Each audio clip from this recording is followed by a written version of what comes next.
Welcome back to the Midlife Hour Reviews, where we peel back the layers of our favorite twisted tales, episode by chilling episode, and today we're diving into the unsettling world of Black Mirror Season 7, Episode 2.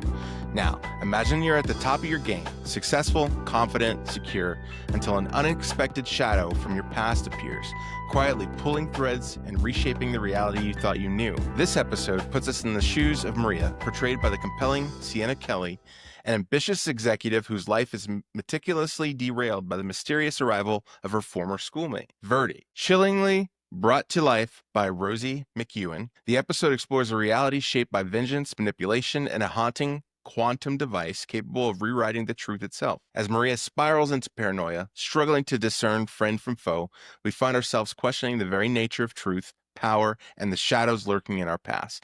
So settle in as we untangle this darkly psychological narrative. Be prepared to question everything and everyone as we delve into Black Mirror. Let's begin. Papito, what'd you think of the episode? It was probably my third favorite episode of the season. There was a few duds in there, maybe just one dud. We'll talk about that one next episode. I thought this was a great change of pace from the first episode. The first episode definitely tugged at the heartstrings, but still had that mixture of sci-fi and the absurdity of technology and that kind of whole thing. This one was, I think, a little bit more traditionally Black Mirror, maybe with that old school Goosebumps vibe, where there's mystery that only one person recognizes. Goosebumps, that's such a good way to put it. That's how it felt. It felt like a R.L. Stine episode, didn't it? Yeah. And it took me a while, probably midway through the episode, before I started figuring out what exactly was going on. Is this girl crazy? Is this all in her head? Does she have some vendetta against some girl she doesn't have a reason to have issues with? Because when it opens up and they're doing the testing for the miso-filled, Snickers bar, is what we'll call it. And she was part of that testing group. Those initial bites, they're trying it. They weren't that impressed. And then you see her kind of like touch the amulet and kind of speak on, maybe we should give it a try. It gets better with the second bite. And then everyone's perception of the candy bar completely changes. And so it seemed a little odd, right? She has a little eye contact, a little wink goes on. And then in that post review discussion, she talks about how she saw there was a job opening on the website. And Maria's like, no, there's no job opening. I would know. But, it seemed to me in the very early stages, like I was on the same page as her boyfriend. Like maybe she's just hating to be a hater. She had no reason to be so anti-Verdi. But as we saw, as things continue to play out step by step, more eerie occurrences happen. And she knew what she was talking about. Step by step, what happens next? Verdi uninvitedly gets hired to her company for some strange reason, right? And Maria's wondering, if I'm doing so well, I'm in line for promotion, I think she was. Why is this person coming in to help us do our jobs? I don't understand. What was the first moment of her going crazy? It was that throughout the series of Black Mirror, they've always called it Bernie's. It's been a Bernie's chain restaurant. And Maria's boyfriend that we just talked about was working at Barney's like 2 years prior to whatever the hell is going on to now, or maybe like a year prior. And one of her coworkers is arguing with Verdi or another coworker that it's not Barney's, it's not Bernie's, it's Barney's. And she's like, no, my fucking boyfriend worked at Bernie's for 5 years. I would know. She Googles it after Verdi is like, I think it might be Barney's. Da-da-da-da. And sure enough, it says Barney's. That was my first take on, could this be a Mandela effect? Is that what's going on here? I bet this episode is going to be like a Mandela effect. Well, I knew something was up because in that opening sequence, when they show the conversation with her and her boyfriend in the kitchen, the hat is sitting on the counter. And as they pan out to change scenes to her at work, it shows the lettering Bernie's on the hat, right? So there was some foreshadowing prior to that interaction that we as the viewer are on Maria's side. No, I know what I saw, but then you start to question yourself, right? Especially as they Google it and she goes to talk to the boyfriend, but you don't understand how it's being done. So we know from the backstory that Verdi was like a computer lab addict, a little science nerd, right? Always spent her time working with computers. So it would make sense that if she had some kind of technical expertise, it would be in the manipulation of machines. But the fact that she was able to change everyone's mind is like, there's something else that's going on here. And all these instances were occurring when she was like nowhere near a machine to manipulate. So that's what was kind of interesting and kept the story driving on.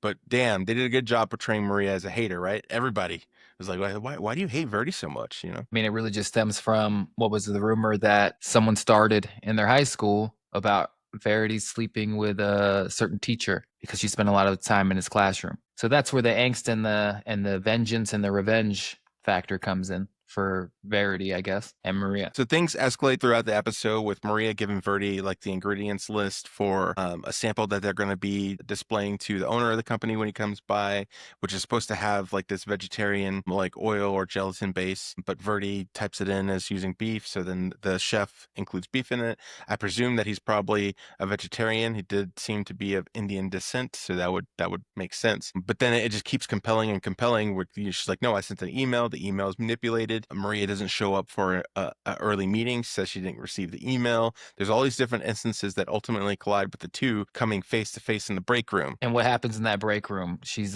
talking to Verity. Verity walks up to her with a smug, pissed off look on her face. She grabs an almond milk. She drinks the almond milk, running down her chin. Streaming down her chin is a better word. And Maria's shocked. She can't believe what she's looking at. And I think we were all shocked at the arrogance of this little blonde lady coming into this department. Yeah. What I thought was crazy was just how well acted Verdi was when it came to that confrontation about the nut milk, right?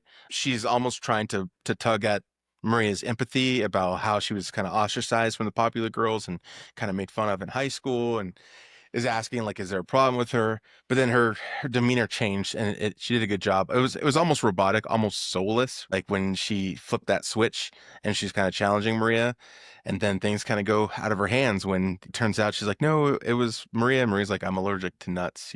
That's kind of foreshadowed throughout the entire episode. But the video gets manipulated, and that's when I was like, all right, how the fuck is she doing that? And then no one knows what nut allergy is. What is nut allergy? Nut allergy. Yeah, that was a good scene. That was funny. They didn't even know how to pronounce it. Nut allergy. Nut allergy. But the climax of the episode ends when Maria decides to follow Verdi home and discovers that Verdi lives at a big-ass mansion. Living like 14 different lives as a ballerina, a doctor, astronaut, probably a fucking pope at one point. She was everything. The house looked like it was next door to Diddy's. I think it was. If you check the address, we have to rewind that episode. Yeah, I think it's right behind Kai Cenat's LA mansion. No, but throughout the episode, like while this is a much more streamlined story, like I said, it definitely had those like old school Goosebumps vibes where there's eerie mystery and only one person is aware. You almost feel like you're going crazy. Maria sneaks in, she's hiding underneath the bed, and then she finds the amulet sitting on a nightstand while Verdi's showering. Just as she's been throughout the episode, Verdi was always 5 steps ahead of her. She's got a whole bunch of amulets and ends up explaining to Maria exactly what she's doing and how she's doing it. And what she was doing was every time she talked into the amulet, what she said was a reality and another reality. So it would just place them into that reality where she's explaining or doing whatever that is that she's saying into the amulet. That reminded me of an episode of Rick and Morty. Isn't there quite a few episodes of Rick and Morty where they just leap up to another reality when he kills Morty or he kills Summer or he kills the dad, Jerry? Yeah, and a bunch of different various ways, whether it's like the multiverse or time travel or clones. I feel like they've done it all on Rick and Morty. So she told her that and tells her to come out of the bed, and come to find out, she has like 20 of these amulets. It's not just one. She has a backup upon backup upon backup. Not only that, the amulet is not the device. The amulet is just a remote. The device is like a quantum computer, correct? In like her garage or in her the basement. or something? In her basement, yeah. Fucking Verity. So ultimately, Verdi kind of explains that as soon as she came up with this technology, she did a bunch of different things, becoming the ruler of the universe, being treated like a god, going to the moon, doing all those grand things that people wish they could achieve throughout their lifetime. But she always came back to the revenge for how she was treated as a child. And earlier in the episode, it comes out that Maria tries to reach out to another woman. Was it Natalie or something like that? Yeah. Who was part of that friend group, and she found out that she had died, and ultimately killed herself. Verdi explains that she was responsible for that, and that she had stayed sane, lasted a lot longer than Maria. Maria only took a few days to break. They enter into a violent struggle, which ultimately ends with Verdi getting a hold of Amulet and calling the cops. The cops come, start shooting shit up. Ultimately, she shoots Verdi in the head and continues that encounter with the cops until she's able to get a hold of the amulet in Verdi's hand and says, I wish that this listened to me. And then she kind of, what was menacing and chilling in true Black Mirror fashion, instead of doing things differently than Verdi with that immense power of technology, she immediately goes down the same rabbit hole, makes herself the ruler of the universe, and is treated like a god. If I had one wish, dun, dun, dun, dun, dun. So that's kind of Play the that. plot of the episode. But when it comes to like some of the insights or some of the things I noticed, there's some good character development that's going on. The Booker has really weaved like intricate relationships between Maria and Verdi as far as like knowing each other from childhood, but not really knowing each other, just someone in the background, to Maria kind of being maybe like the third or fifth wheel within her friend group herself, and also being bullied by the popular girl or mean girl, and used a made up rumor about Verdi to kind of get the attention off herself. And that kind of being what started this whole revenge arc of Verdi and the technology. So the dialogue feels pretty organic, you know, it's loaded with some underlying tension. There's definitely a sense of unease throughout the episode because, again, you can't tell if she's just genuinely crazy or the world's biggest hater, you know. But no, what did you think about the characters and the writing? With the whole character of Maria, it's a 50-50 split for the viewers. Is she a victim, or is she now the dictator, like you said, that Verity is? So it's like the 50-50 split. What do you do with power? And you see that through both the characters, right? How power can corrupt you. If you have enough of it, Yeah, not everybody's going to choose to do good. I think you can safely conclude that Maria was never a hero, right? She might have been the point of view that we're following, but like she kind of ruined the young girl's life by spreading a very vile rumor about her, right? So she kind of had what was coming to her in the end, as far as the narrative is concerned. But the psychological manipulation and the gaslighting littered throughout the episode was very fun, as depicted on screen. Yeah, it was a sci-fi Mean Girls episode. 1,000%. I'm gonna get you. As far as narrative structure and pacing, we're just gonna ignore that reference. Was that Prince? The story unfolds methodically. There's a balance between the tension building and the narrative clarity. There's some gradual escalation that mirrors Maria's psychological unraveling. But I thought the pacing was good. Again, these short, isolated anthology series, I always love them because you can get in there, tell a quick story, and move on. You don't have to spend so much time with a bunch of fluff that's meaningless and it's just there to fill up airtime. So I always appreciate most anthology series. And episode 2, I thought it was great. So for me, I'm going to give episode 2 a 8.3. Thought you were gonna give it lower than that. Impressed. I'll give it a 7. Solid 7. Okay. Do tell. What brings it down a little bit for you? For me, it just wasn't my style of episode or my style of sci-fi, and that's the only reason. The storytelling wasn't bad. It's just I've seen that story 1,000 times already. You know, you did. Absolutely. What was that mini series on Hulu? With the girl, who's the girl from Legally Blonde? Reese Witherspoon. Reese Witherspoon, yeah. And then the Little Fires Everywhere. Little Fires Everywhere. How do you know exactly where I was going? Because that was a great series. Yeah, that was a great mini series.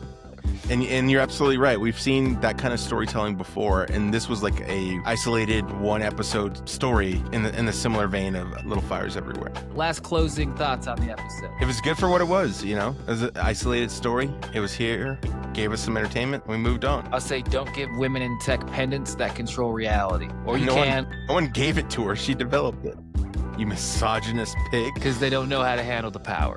Clearly. That wraps it up. Let us know what you guys think in the comments. Did you like it? What other theories or observations did you make while we're reviewing the episode? Let us know, and we'll be back again with episode 3. Pete. See you later, alligators.